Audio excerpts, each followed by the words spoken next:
What ever B K M YouTube ಚಾನಲ್ಗೆ ಮತ್ತೊಮ್ಮೆ ಸ್ವಾಗತ ಸುಸ್ವಾಗತ. ನಾನು ಹೇಳಿದೆ ಇವತ್ತು ಬೇಸಿಗೆ ರಜಾ, ನಾವೆಲ್ಲ ಸ್ಕೂಲ್ ಕೆಲಸ ಬಿಟ್ಟು ಮನೇಲಿದ್ದೀವಿ. ಮನೇಲಿದ್ದಾಗ ತೋಟದ ಕೆಲಸ ಮಾಡಲೇಬೇಕು. ಯಾರಾದರೂ ಅಷ್ಟೇ, ಪ್ರಿನ್ಸಿಪಾಲ್ ಆದರೂ ಅಷ್ಟೇ, ಟೀಚರ್ ಆದರೂ ಅಷ್ಟೇ, ಯಾರಾದರೂ ಮನೇಲಿದ್ದ ಕೃಷಿ ಕೆಲಸದಲ್ಲಿ ತೊಡಗಿಸ್ಕೊಂಡ್ರೆ ತುಂಬ ಒಳ್ಳೆಯದು. ಹೊಸ ಹೊಸ ಐಡಿಯಾ ಬರ್ತಾ ಇರುತ್ತೆ. ನೀವೆಲ್ಲ ನೋಡ್ತಾ ಇದ್ದೀರ, ಬೆಳಗ್ಗೆ ಒಂದು ವಿಡಿಯೋದಲ್ಲಿ ತೋರಿಸಿದ್ದೆ. ನಾವು ಸ್ವತಃ ಗೋಟನ್ನು ತಂದು, ಅಡಿಕೆ ಗೋಟನ್ನು ತಂದು, ಒಳ್ಳೆ ಸೀಸನ್ ಆಗಿರೋ ಗೋಟನ್ನು ತಂದು ಯಾವ ರೀತಿ 2-2.5 ತಿಂಗಳು ಗೋಣಿ ಚೀಲದಲ್ಲಿ ನೆನೆ ಹಾಕಿ ಮೊಳಕೆ ಬರೆಸಿ 2.5 ತಿಂಗಳ ನಂತರ ಇವತ್ತು ಬೆಳಿಗ್ಗೆ ತಾನೇ ಅವನ್ನೆಲ್ಲನೂ ಪಾಲಿಥೀನ್ ಕವರ್ಗೆ ಹಾಕ್ಸಿ, ಹೌದು ಕವರ್ಗೇನು ಹಾಕ್ಸಿದ್ವಿ. ಬೆಳಗ್ಗೆ ಅಲ್ಲಿವರೆಗೆ ವಿಡಿಯೋ ನೋಡಿದ್ರಿ. ಈಗ ಅವುಗಳ ರಕ್ಷಣೆ ಬೇಕಲ್ಲ, ಒಂದೊಳ್ಳೆ ಶೆಡ್ ಬೇಕಲ್ಲ, ನರ್ಸರಿ ಥರದ್ದು. ಈಗ ನೋಡಿ ನಿಮ್ಮ ಮುಂದೆ ಬರ್ತಾ ಇದೆ. ನಾವೇ ಸ್ವತಃ ತಯಾರಿಸಿರ್ತಕ್ಕಂತಹ ಅತ್ಯಂತ ಕಡಿಮೆ ಬೆಲೆಯಲ್ಲಿ ನೋ ಕಾಸ್ಟ್ ಲೋ ಕಾಸ್ಟ್ ಅದರಲ್ಲಿ ಮಾಡಿರ್ತಕ್ಕಂಥ ಶೇಡ್ ನೆಟ್ ಬಳಸಿ ನಮ್ಮ ಹುಡುಗರನ್ನ ಹಿಡ್ಕೊಂಡು ನಮ್ಮ ಹುಡುಗ ಮಲ್ಲೇಶ್ ನೇತೃತ್ವದಲ್ಲಿ ಮತ್ತು ಬೆಂಗಳೂರಿಂದ ಬಂದಿರೋ ನಮ್ಮ ಹುಡುಗರು, ಇವರೆಲ್ಲ ನಮ್ಮ ಹುಡುಗರು. ಪರ್ದೆ ಆಚೆ ನಿಂತಿದ್ದಾನೆ, ಬರ್ತೀನಿ ಆ ಕಡೆ. ಇವನು ಶರತ್ತು ನೋಡಿ, ಒಂದು ಕಟಿಂಗ್ ಪ್ಲೇಯರು ಅವ್ನ ಕೈಗೆ ಬೇಕಾಗಿರೋದಷ್ಟೇ ತಂತಿ. ಅದು ಏನು ಯಾವುದು ಹೊಸದಲ್ಲಿ ಇಲ್ಲಿರೋ ಮೆಟೀರಿಯಲ್ಲು, ಬರೀ ಶೇಡ್ ನಟ್ಟು ಮತ್ತು ಲ್ಯಾಟ್ರಲ್ ಕಾಣಿಸ್ತದೆ ನೋಡ್ರಿ. ನಿಮ್ಮ ತೋಟದಲ್ಲೂ ಕೂಡ ಕಿತ್ತೋಗಿರೋ, ಹಳೆಯ, ತೆಗ್ದಾಕಿರೋ ಇನ್ಲೈನು ಆನ್ಲೈನು ಲ್ಯಾಟ್ರಲ್ ಇದ್ದೇ ಇರುತ್ತೆ. ಆ ಲ್ಯಾಟ್ರಲ್ ಬಳಸ್ಕೊಂಡು ನೀವು ಅದಕ್ಕೊಂದು ಮೇಲ್ಗಡೆ ಫ್ರೇಮ್ ಕೂಡ ಎಷ್ಟು ಈಜಿಯಾಗಿ ಮಾಡಿದ್ದೀವಿ ನೋಡಿ. ಅಡಿಕೆ ಗಿಡಕ್ಕೆ ಅದನ್ನು ಲ್ಯಾಟ್ರಲ್ಲ ಬಿಗ್ದಿದ್ದೀವಿ. ಈ ಸೈಡಲ್ಲಿ ಹಾಗೆ ಹೋದರೆ ಅಲ್ಲಿ ಒಂದು ರೂಮಿನ ಗೋಡೆಗೆ ಮೊಳೆ ಹೊಡೆದು, ದಪ್ಪನೆಯ 4-5 ಇಂಚು ಮೊಳೆ ಹೊಡೆದು ಆ ಮೊಳೆಗೆ ಲ್ಯಾಟ್ರಲ್ಲ ಕಟ್ಟಿದ್ದೀವಿ. ಇದೇ ರೀತಿ ಒಟ್ಟು ನೋಡಿ ಇದು ಫ್ರೇಮ್ ವರ್ಕ್ ಕಾಣಿಸ್ತಾ ಇದೆ. Yes, this is the framework. ಎಲ್ಲನೂ ಲ್ಯಾಟ್ರಲಲ್ಲಿ ಮಾಡಿದ್ದೀವಿ. ಫಿನಿಶಿಂಗ್ ಟಚ್ ಕೊಡ್ತಿದ್ದಾರೆ ನಮ್ಮ ಹುಡುಗರು.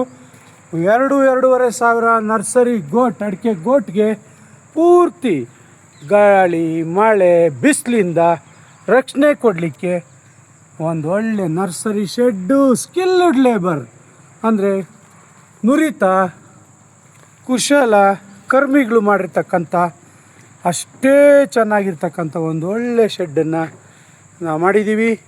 ಬೆಳಗ್ಗೆಯಿಂದ ಎಲ್ಲವನ್ನು ಮುಗಿಸಿ ಈಗ ಜಸ್ಟ್ ನಾವು ಒಂದು ಶೆಡ್ಡನ್ನು ಮಾಡಿರ್ತಕ್ಕಂಥದ್ದು. ಕೆಲಸ ಇನ್ನೂ ನಡೀತಾ ಇದೆ. ಎಲ್ಲೂ ಕೂಡ ನೋಡಿ ಮೇಲೆ ಸುಕ್ಕಿಲ್ಲ. ಪರ್ದೆದು ಗ್ರೀನ್ ಶೇಡ್ ನೆಟ್ ತೆಗ್ದಾಕಿರ್ತಕ್ಕಂಥದ್ದು, ಬೇರೆ ಬೆಳೆಗೆ ಬಳಸಿ ತೆಗ್ದಾಕಿರ್ತಕ್ಕಂಥ ಶೇಡ್ ನೆಟ್ ತಗೊಂಡು ಒಟ್ಟು ನಾಳೆ ಇನ್ನೂ 1,000 ಗಿಡ ಇಲ್ಲಿ 1000 ಕವರ್ ಮಾಡಿ ಬರೋದಿದೆ. ಅವಕ್ಕೂ ಜಾಗ ಬಿಟ್ಟು ಎಲ್ಲ ನೆಲವನ್ನು ನೋಡಿ ನೀಟಾಗಿ ಹಸನು ಮಾಡ್ಕೋಬೇಕು. ನೀರಿಗೆ ಹತ್ತಿರದಲ್ಲೇ ಇರೋ ಥರ ಅದೇ ಅಡಿಕೆ ಗಿಡದ ತೋಟದ ಲ್ಯಾಟ್ರಲ್ಲಿಂದ ನೋಡಿ, ಈ ಲ್ಯಾಟ್ರಲ್ಲಿಂದ ನೀರು ಬಿಡ್ತಕ್ಕಂಥ ವ್ಯವಸ್ಥೆನ ಮಾಡ್ಕೋಬೋದು. ಮತ್ತು ಬೇಸಿಗೆ ಆಗಿರೋದ್ರಿಂದ ನೆರಳು ತುಂಬ ಅವಶ್ಯಕತೆ ಇದೆ. ಆ ದೃಷ್ಟಿಯಿಂದ ನೋಡಿ, ದೂರದಿಂದ ಒಂದು ಸರಿ ಶೇಡ್ ನೆಟ್ಟನ್ನು ತೋರಿಸ್ತೀನಿ. ಅತ್ಯಂತ ನೀಟಾಗಿ ನುರಿತ ಮತ್ತು ಕುಶಲತೆಯನ್ನುಳ್ಳ ಕಾರ್ಮಿಕರು ಮಾಡೋ ಥರನೇ ಒಂದೊಳ್ಳೆ ಶೇಡ್ ನೆಟ್ಟನ್ನು ನಮ್ಮ ಹುಡುಗರು ಹೇಳ್ಕೊಟ್ರೆ ಕೆಲಸ ಮಾಡೋಂಥ ಹುಡುಗರು ಇರ್ತಾರೆ ನಿಮ್ಮ ಸುತ್ತ. ಅಂಥವ್ರನ್ನ ಇಟ್ಕೊಂಡು ಕೇವಲ ಒಂದಿಷ್ಟು ತಂತಿ ಲ್ಯಾಟ್ರಲ್ ನೋಡಿ ಎಷ್ಟು ನೀಟಾಗಿ ಕೆಲಸ ಮಾಡಿದ್ದಾರೆ. ಎಸ್ ನೀವೆಲ್ಲರೂ ಈ ವಿಡಿಯೋನ ಲೈಕ್ ಮಾಡ್ತೀರಂತ ನಾನು ಅನಿಸ್ತಾ ಇದೆ. ಮತ್ತು ಎಲ್ಲರೂ ಕೂಡ ಇದನ್ನು ಶೇರ್ ಮಾಡಿ. ಮತ್ತು ನಿಮಗೂ ಕೂಡ ಏನಾದರೂ ಇಂಥ ಅವಶ್ಯಕತೆ ಇದ್ದರೆ ಡಿಸ್ಕ್ರಿಪ್ಷನ್ ಬಾಕ್ಸಲ್ಲಿ ನಮ್ಮ ಹುಡುಗರು ನಂಬರ್ ಹಾಕಿರ್ತೀನಿ. ಅವ್ರನ್ನ ಕರ್ಕೊಂಡೋಗಿ ಕೆಲಸ ಮಾಡಿಸ್ಕೋಬೋದು. ಡೈಲಿ ಲೇಬರ್ ಸ್ವಲ್ಪ ಎಕ್ಸ್ಟ್ರಾ ಕೊಟ್ಟರೆ ನಮ್ಮ ಹುಡುಗರಿಗೆ ಕೆಲಸ ಮಾಡಿಕೊಡ್ತಾರೆ. ಸೊ ಕೆಲಸ ಮಾಡಿಸ್ಕೊಳ್ತಕ್ಕಂಥ ವಿಧಾನ, ಹೇಳ್ಕೊಡ್ತಕ್ಕಂಥ ವಿಧಾನ ನಿಮಗೆ ಗೊತ್ತಿರಬೇಕು. Yes, this is our shade net.